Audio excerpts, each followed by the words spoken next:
Hello, hello. I am thrilled that I got my desk cleared off. So happy. Right now, the only things on the desk are this is my gardening journal, the arugula that I need to winter sow, the pen that writes in that journal and doesn't bleed through, and then this really cool twine and scissors. That was a recent find through Gurney's, I want to say. I can't remember. If I remember, I'll post it. But I love this. This is coming in so handy already for so many projects. A beautiful pair of scissors. And it was only like, I want to say it was like $12 or something. It was a pretty inexpensive, beautiful find. So the desk is clear, and now moving on to new projects.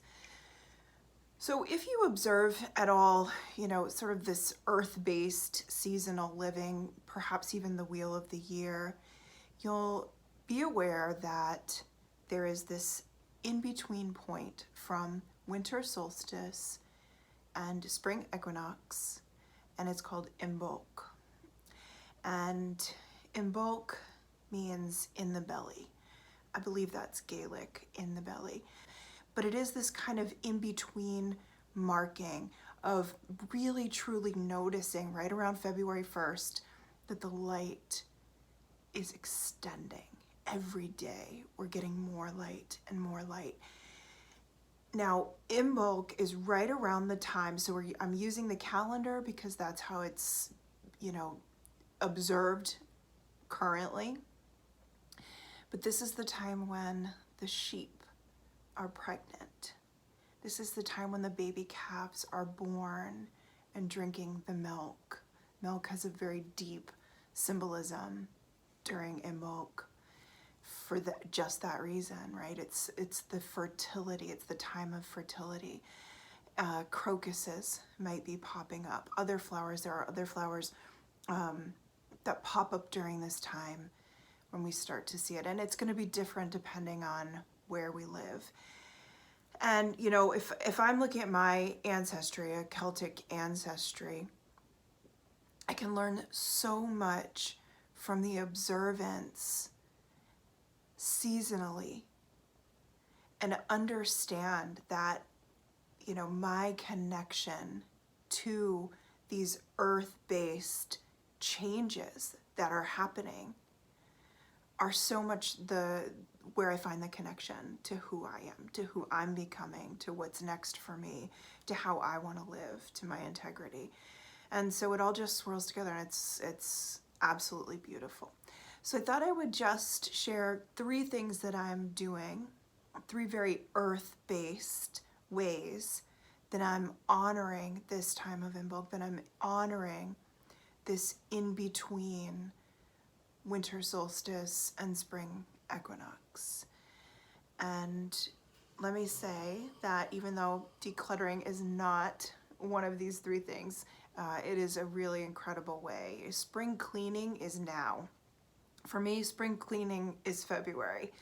So if you want to begin this process, do this now. Do this before the page turns to February. Pick something that was really getting on you, like my desk was really getting on me, and declutter. Move it through. Move that energy through. See if you can release some things. Find homes for things. Recycle papers, things like that. Okay, here we go. This is a beautiful corn husk doll that my friend Persephone made for me. And it is just, it's beautiful. Let me show it to you. She's holding seeds in her hand. It's just so beautifully made.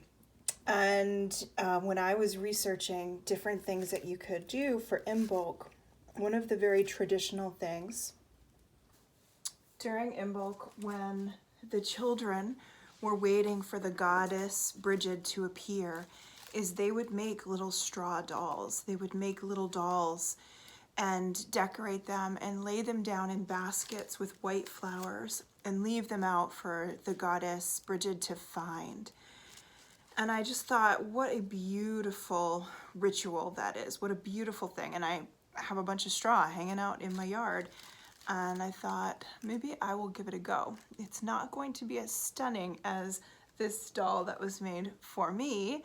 It's going to be a very simple, rustic version. But I did want to show you how absolutely elaborate and beautiful and simple that these can be.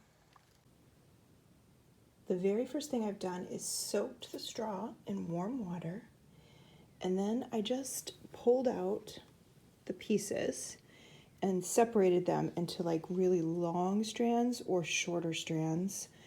And then I'm just gonna play around and see. I've got 2 piles here, so maybe one for the body, one for the arms. These could be more decorative for arms as well, or maybe the bottom of the dress, that could be really pretty. So I've just kind of separated it out to see what I want to use to work with. I'm just using a dirty old dishcloth since they're a little bit wet. But you really do want them wet because they're so much easier to work with. Really soft. So that's the first step. All right, let's see if we can do this on video here. So I've got these piles of the straw, and I'm just going to take one, and I think I'm gonna add, well, first, here's what I'm gonna do first. I'm just gonna cut the bottom so things are a little bit neat. Okay, and then I'm going to add some of these more decorative pieces to the bottom, like that. And then, they're not behaving because they're very wet. And then I'm just going to hold my bundle like this, and then turn down a bit. You can always clean this up later. Where this will be the top, this will be the head.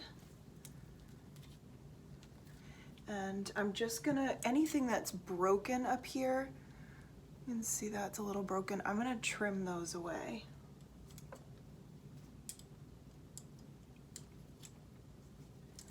Trim that out. And then I've got my string here, and I'm just gonna tie right around this loop that I made. Let's see if I can tie this while I hold it up. And then just decide how far up I want that to go. And that's basically the head of the doll. I'm gonna give it another quick tie here.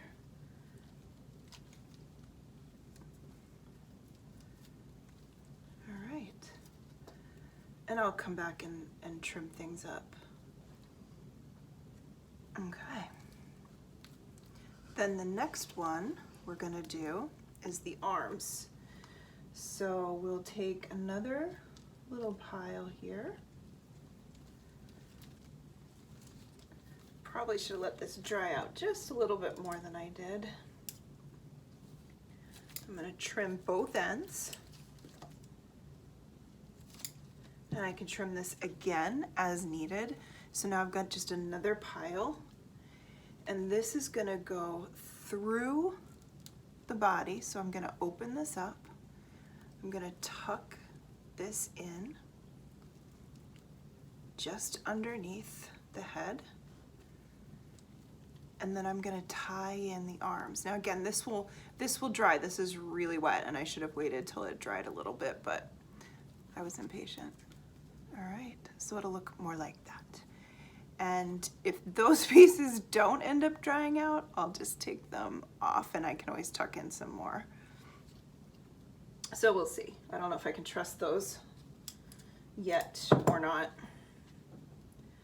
And then I'm just gonna take the string And I'm just gonna loop it around and then loop the other one around, and then I'll just tie it in the back.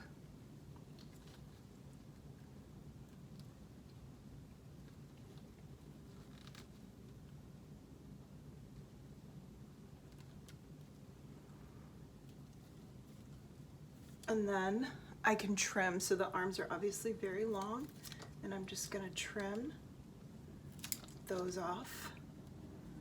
And I can trim my string. And that's basically the form of a very simple straw doll that can be placed, could be placed outside in the garden, could be placed in an altar, could be placed on a tablescape. And this one isn't particularly full. I could do this again and fill this part out a little bit. I can also tuck more in, but the plan is to add some other foliage in here. I have some of these beautiful seed pods, and I could add that into one of the arms. I could add these down for, so you can see I could tuck those in and create more of a dress at the bottom. I could use feathers, so you could tuck feathers in, right? So you're being creative and crafty and using what you have. So I'm gonna let this dry for a little bit, and then I'll show you what I add to this sweet little thing. All right, I just tucked some dried herbs that I had hanging around. This is cilantro seeds, so coriander, goldenrod, Tulsi basil, and I just added that into the bottom. And then I just tucked a little goldenrod tuft up here, maybe a little hair or flower in the hair. And that's it. Very rustic, very simple. And my cup of tea. And there she is.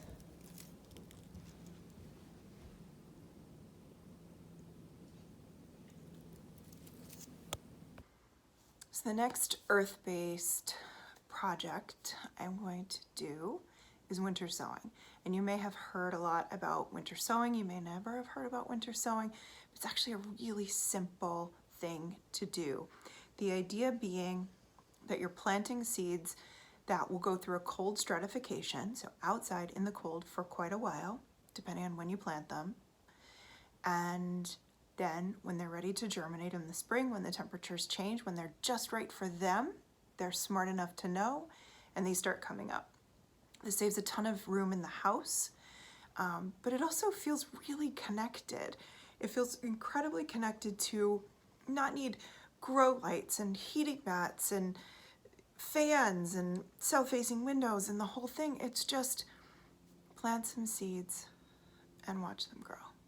And I love that. And I love that this is the time of year to do that. I love that Imbolc is saying, okay, this is the time of fertility. This is time to plant the seeds. These seeds are held in the belly of the mother. And then when they are ready, they will grow. All right, I've never done this before, so let's do it together. Winter sowing. We are going to cut drainage holes in the bottom. I think I'm gonna do 4, and I'm just making an X because once you have an X, you can basically call that a hole. All right, so I'm doing 4, and then I'm just shoving my finger in there. And then the next thing we're gonna do is we're gonna cut so that this handle is the top, basically gonna make a hinge. So let's see.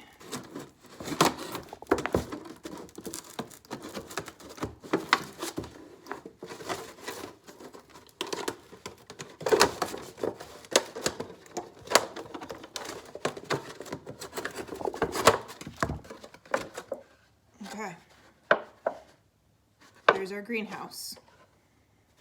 Ta-da! And then we are going to, this is so easy. I mean, it's so easy.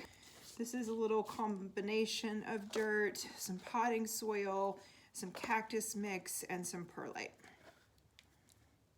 I'm gonna do Scabiosa, grandmother's pincushion, this beautiful double feverfew white wonder, gold wallflowers, and summer peaches alyssum. I've got my tags ready to go. And then my plan is just, these are all prepped, I'm just gonna read the back of the seed packets to see how deep to plant them and what their actual needs are beyond this experiment with winter sowing. I made up this mix with potting soil and just a bunch of perlite. So it's really kind of fluffy. I'll water everything in before I put them outside. 1, 2, 3, 4. Now this said it had a low germination, so I might actually just shove a couple more in, because if that's the case, then there's a good chance that a bunch of these aren't gonna come to fruition. I'm gonna sprinkle them with a little bit of soil. Final step, we're gonna tape this. So let's just start on one end.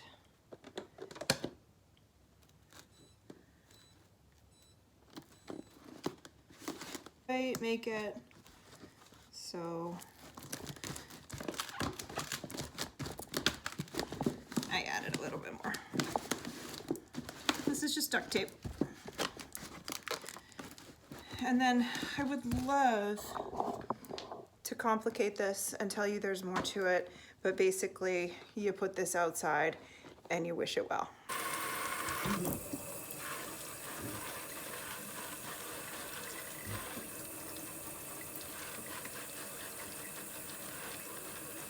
Remember, there's drainage holes, so you're gonna water this and probably not water it again if you live somewhere like I live, where it is not going to get very dry. Most likely. If it does, water it in the spring. All right, the very last thing we've got to do is figure out where we're going to keep these outside. So, you know, right now they're basically just this little tiny mini greenhouse, and they're going to freeze. The seeds are going to freeze. I don't want them to be covered, but I also want them to be somewhat protected from wind and stuff like that. So what I'm thinking is putting them here in the potager garden and just lining them up along the edges. So basically just tucking them in like that and hoping that the chicken leave them alone. And then I can line them up all in here, all in here. I could get quite a few. So these are just gonna be, you know, they're not gonna do anything for a while. They're gonna winter in these jugs. And then when they're ready in the spring, they'll start to sprout. And this will save me so much room in my house because I really don't have the space.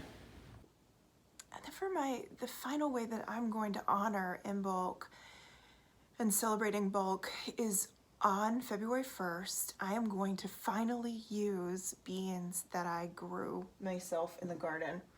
I have jars and jars and bags of beans. I ended up with quite a few. This is just a little bowl that I keep on my altar. And there's just some beautiful beans. Gosh, they look purple right now. Yeah, they're beautiful.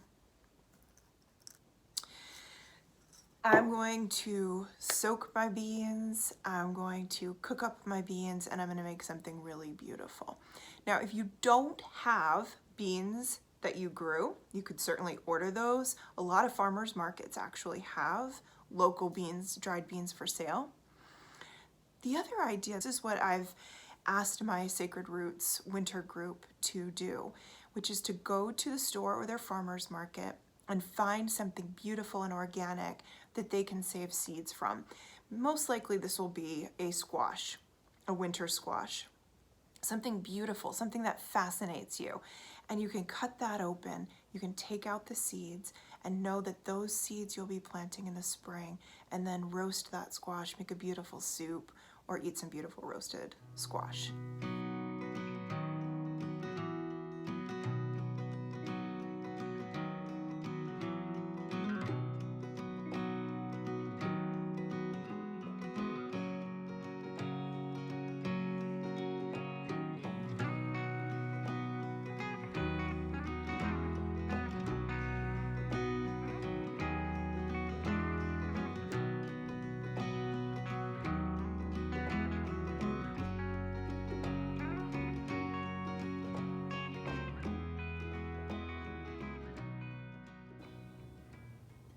Well, I have just made a very, very simple table. These are some of the amaryllis bulbs that I bought on sale.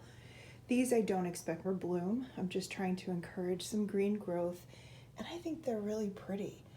Just the bulb itself on these is beautiful, and the foliage is beautiful as well. So I just stuck those over here. I have them on an old cutting board right now. These will be planted out in the summer outside. I have my bowl of beans.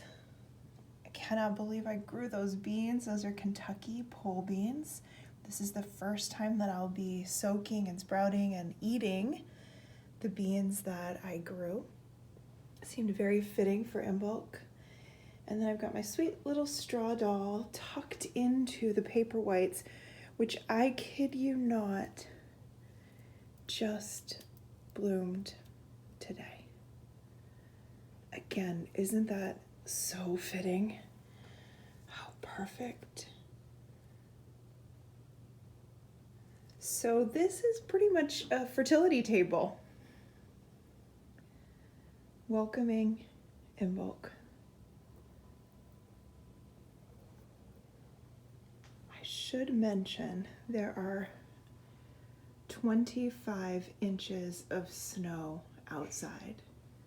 That's my potager garden that doesn't even seem to exist right now, and the picnic table is all but buried. That's winter. Any belief that I had that my rosemary would survive the winter is pretty much gone now. And there's the beautiful table. So simple, so simple. When we are living seasonally, it's just thinking about where are we. You know, you can look at the calendar. Okay, what is my calendar saying? You can look at the moon. What is the moon asking for? So earth-based practices, rituals don't need to be complicated. I mean, soaking beans and planting some seeds and folding some straw, doing ritual with something that we find outside. You could, like I mentioned, declutter, repot a plant, you know, cook a stew, bake some bread. You could just go outside in the woods and observe, take a walk, see what's growing, see what isn't growing. Notice, is there anything like, what's the moss doing? What are the leaves doing? Take your hand and move a pile of leaves on the forest floor away and look underneath. See what's happening. Just start to be connected. What's happening in the world around you? We're not all living in the same climates in the same places. This is zone 6A, Massachusetts. It's cold. It's cold, my chicken. No, it's cold. So just noticing what's around and honoring what we can do right now to prepare for spring. Thank you for being here. I appreciate you.